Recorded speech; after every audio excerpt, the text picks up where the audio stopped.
আজকে জয় মঙ্গলচণ্ডী পুজো।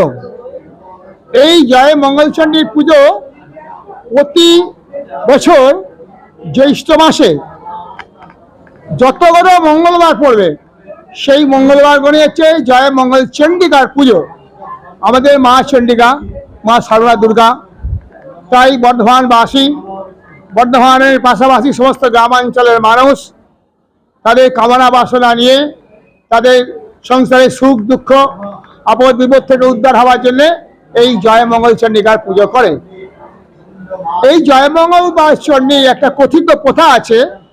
তৎকালীন যুগে জয়দেব এবং জয়াবতী তাদের জীবনে দাম্পত্য জীবনে সুখ শান্তি কষ্ট পেয়েছিল, তখন এই জয়দেব এবং জয়াবতী এই পূজা করার নির্দেশ পায়। মঙ্গলবার জয় চণ্ডিকার পুজো, একেবারে জয় মঙ্গলবার।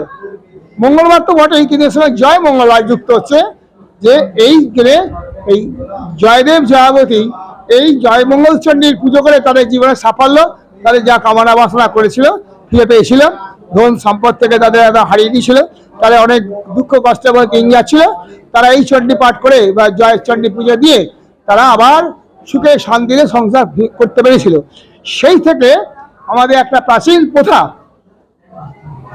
সেই চলে আসছে। যেহেতু মা সর্বমঙ্গলা মা চণ্ডী, তাই এই বর্ধমানবাসীরা এবং বর্ধমান সংলগ্ন সমস্ত গ্রামাঞ্চলের মানুষরা এরা এই চণ্ডী পাঠ করে এবং ব্রত পূজা করে।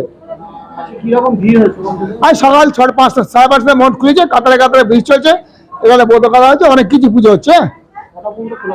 হ্যাঁ, 1টা পর্যন্ত খোলা থাকবে। ঠিক আছে, হ্যাঁ আসছে।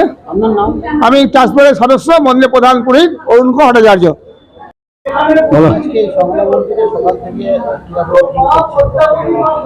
মোটামুটি ভিড় আছে, 5:30টায় খুলেছে, আমাদের 1টা অবধি চলবে। এবার মোটামুটি ভিড় আছে। আজকে প্রথম মঙ্গলবার তো প্রথম আর শেষটা একটু বেশি হয়, মাঝেগুলো একটু কম হয়। প্রথম আর শেষটা বেশি ভিড় হয়।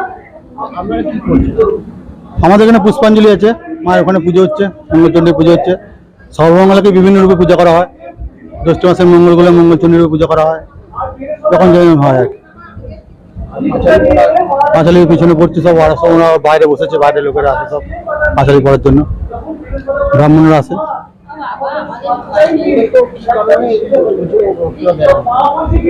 মঙ্গল কামনার্থে এমনি আমাদের মা সর্বমঙ্গলা সবার মঙ্গল করেন, বর্ধমান অধিষ্ঠাত্রী দেবী। হ্যাঁ, এই হচ্ছেন মহালক্ষ্মী রূপিণী রূপ। মায়ের আশীর্বাদে আমরা সবাই খেয়ে পড়ে বেঁচে আছি। তো সে মঙ্গল কামনার্থে এখানে পুজো দেওয়া হয়। সংসার মূলের জন্য স্বামী মঙ্গল কামনার্থে নাকি চক্রবর্তী, হ্যাঁ, অধিকারী পূজারী বলে। রাই সেরিমোনিয়াল হাউস বর্ধমানের শাঁখারীপুকুর এলাকায় বরফকলের ঠিক বিপরীতে। এখানে মধ্যবিত্ত থেকে শুরু করে সমস্ত মানুষের সাধ্যের মধ্যেই রয়েছে রাই সেরিমোনিয়াল হাউসের সুযোগ সুবিধা। এসি থেকে শুরু করে নন এসি যেমন চাইবেন তেমনই পাবেন। একেবারে সুসজ্জিত ও পরিষ্কার পরিচ্ছন্ন একটি সুন্দর অনুষ্ঠান বাড়ি। এখানে রয়েছে এসি, নন এসি, নটি রুম, রয়েছে আন্ডারগ্রাউন্ড গাড়ি পার্কিংয়ের সুবিধা। অতএব আপনাদের যে কোনো অনুষ্ঠানের জন্য আজই বুক করে ফেলুন রাই সেরিমোনিয়াল হাউস। মনে রাখবেন, রাই সেরিমোনিয়াল হাউস বর্ধমানের শাঁখারীপুকুর এলাকায় বরফকলের ঠিক বিপরীতে। আজকে আমরা চলে এসেছি রাজলক্ষ্মী কনস্ট্রাকশনের নিউ প্রজেক্ট রাজ ইনক্লেভসে। এটি অলমোস্ট 52 কাঠা এরিয়া নিয়ে তৈরি হচ্ছে। এটির 2টি ব্লক, ব্লক এ তে রয়েছে 12 ফ্লোর আর ব্লক বি তে রয়েছে 4 ফ্লোর।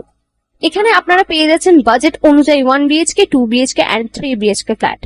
এখানকার আকর্ষণীয় ব্যাপার হলো ফ্ল্যাটের গ্রাউন্ডে আপনারা পেয়ে যাচ্ছেন স্টাইল বাজার, আর সঙ্গে থাকছে বেসমেন্ট পার্কিং, ওপেন পার্কিং, আর রুফটপে পেয়ে যাচ্ছেন 10,000 স্কোয়ার ফিট এরিয়া জুড়ে এসি জিম, আড্ডা zone, AC community hall with kitchen, garden area.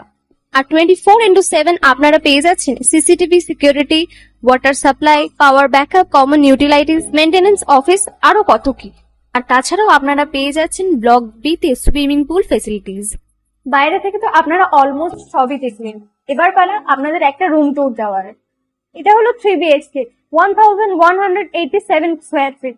এখানে আপনারা পেয়ে যাচ্ছেন 3টে বেডরুম।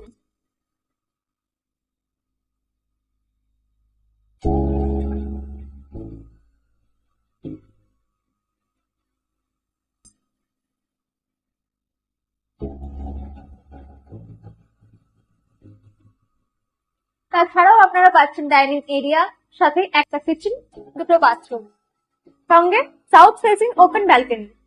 হ্যাঁ, ঠিক এইরকমই হবে আপনাদের স্বপ্নের রুমটা।